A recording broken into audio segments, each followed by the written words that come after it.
Well, on Thursday night, U.S. officials announced that American F-16s had struck weapons and ammunition storage areas in Syria. These facilities, the government said, were used by Iran's Islamic Revolutionary Guard Corps and affiliated groups.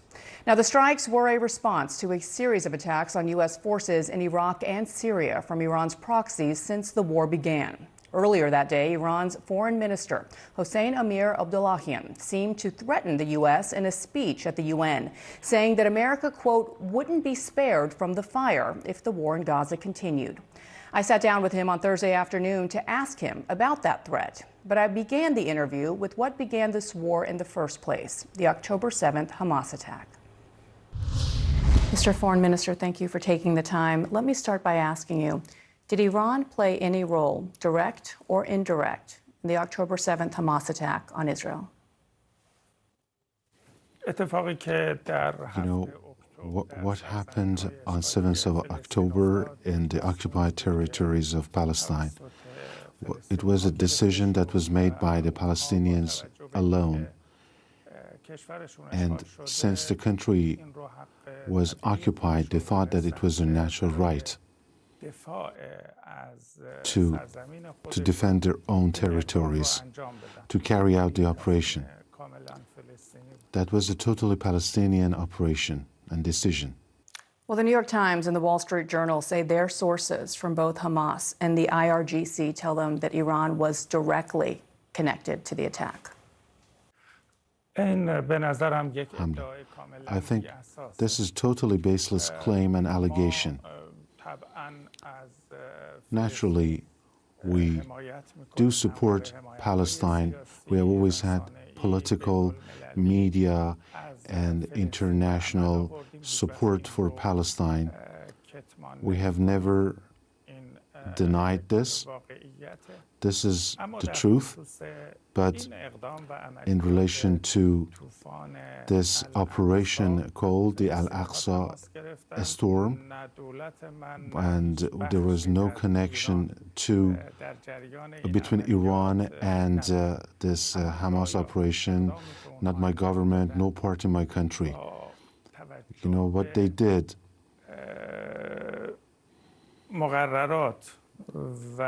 Considering the international law, they did it in defending the occupied territories, and they want to retake their territories and to liberate Palestine from occupation and to free it. We believe that according to the international law, they did it in defending themselves. Mr. Foreign Minister, you know what happened in that attack. Babies, the elderly, women, children were murdered. They were tortured. That was part of the mission. How can you justify that as being legal under international law? No one else has. First of all, from the 8th of October up to now, in an vengeful operation, the Israeli regime is continuously, day and night, targeting non-military areas, both in Gaza and the West Bank, bombarding them, even using phosphorus bombs several times. More than 7,000 women, children, and civilians have been killed. I do want to go back to the brutality in this attack perpetrated by Hamas because it horrified the world.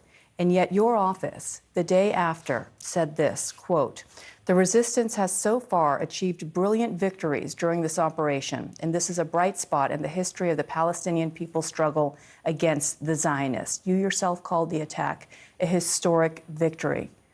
How on earth can you call the butchering of innocent civilians a bright spot? Let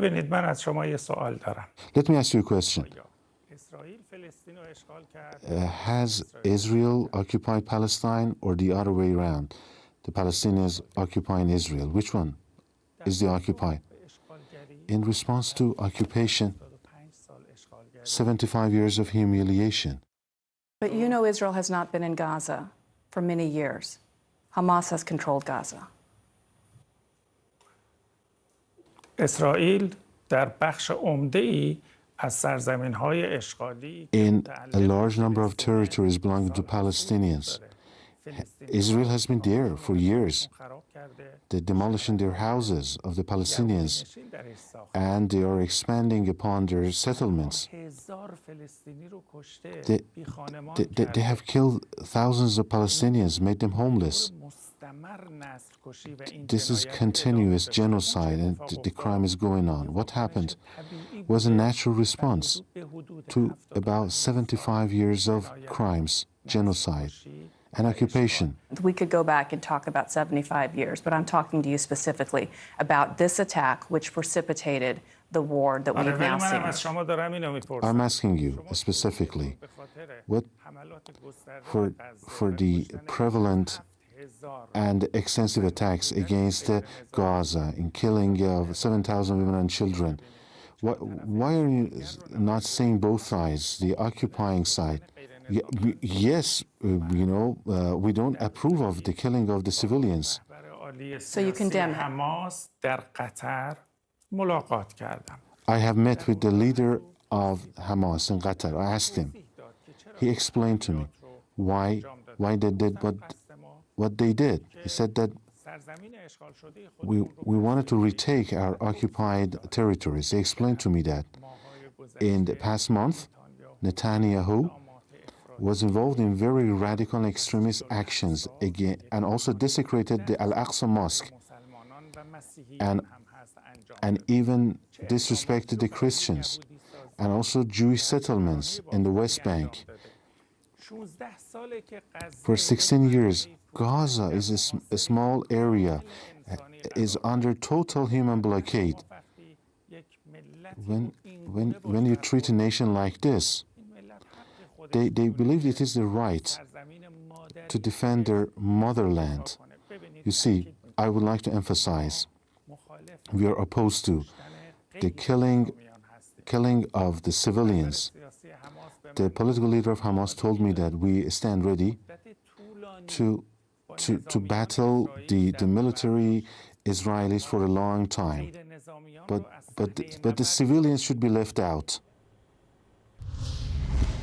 Next on GPS, I asked the Iranian foreign minister about his perceived threat to the United States, where he said at the UN that America wouldn't be spared if the war continues. We'll be back in a moment.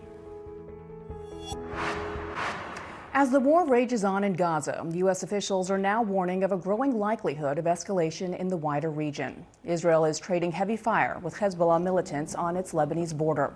And American forces are now responding to drone attacks from militant groups in Iraq and Syria. These groups are part of what Iran calls the axis of resistance. I asked Iran's foreign minister Amir-Abdollahian about his country's role in the Middle East and the prospects of a larger war. I want to talk about your time in New York because you spoke at the UN, and I want to quote what you said for our viewers. You said, "I say frankly to the American statesmen, we do not welcome expansion of the war in the region, but I warn, if genocide in Gaza continues, they will not be spared from this fire." Is that a threat? Is Iran prepared, really, to go to war against the United States?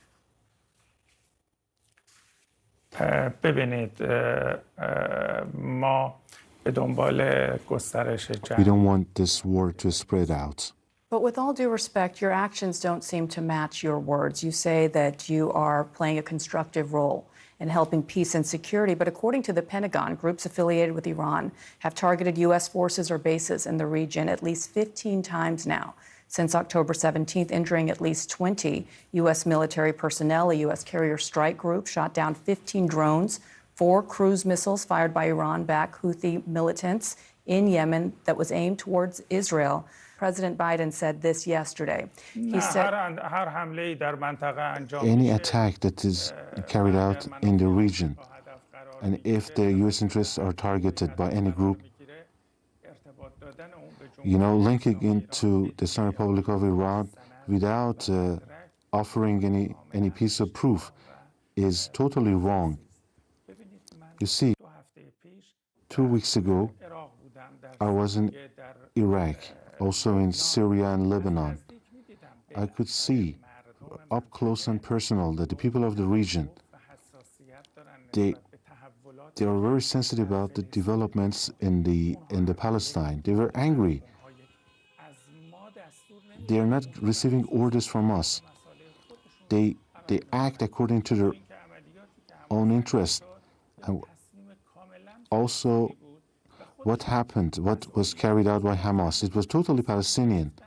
They decided to take responsibility for that. You keep saying that, and yet you continue to weigh in on this issue. And that's what I don't understand. Iran wasn't attacked. Iran wasn't a party to this current crisis. So why are you involved? We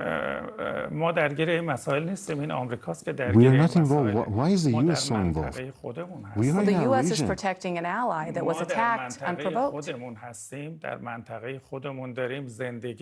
We are living there, but the U.S. is not. From thousands of kilometers, it is away. They are interfering in all aspects of our region. You should ask the U.S. government. What are you doing in Iraq? Has the Syrian government invited you to have your military bases there? Ask them. What are you doing behind Netanyahu in a war in which 7,000 Palestinian women and children have been killed? We do care about the national security in our region, but there are groups in the region, and they do things, and they're responsible for their actions. Your regional neighbors have moved on. The U.S. has brokered normalization between Israel and multiple Arab nations at this point, Muslim countries. The Biden White House is in the process of brokering a normalization between Israel and Saudi Arabia when the Hamas attack took place. Why does the prospect of that normalization frighten Iran so much? You see, those countries that have normalized ties with the Israeli regime, what they did was something perfunctory, not substantive. On the 7th of October, in the afternoon, the countries in which Israel has embassies, you see what happened to their embassies by the people in those countries. You know, it's just a source of evil. Wherever you see Israel, it is just a source of insecurity. They have assassinated our nuclear scientists in our streets. They don't care about the security of the region. They just want to foment insecurity. Because Israel exists and its longevity is tied to insecurity. Today, if the war in Gaza is ended, there is no doubt that in less than 24 hours his government will fall, the Netanyahu's government. Well, that's what happens in a democracy.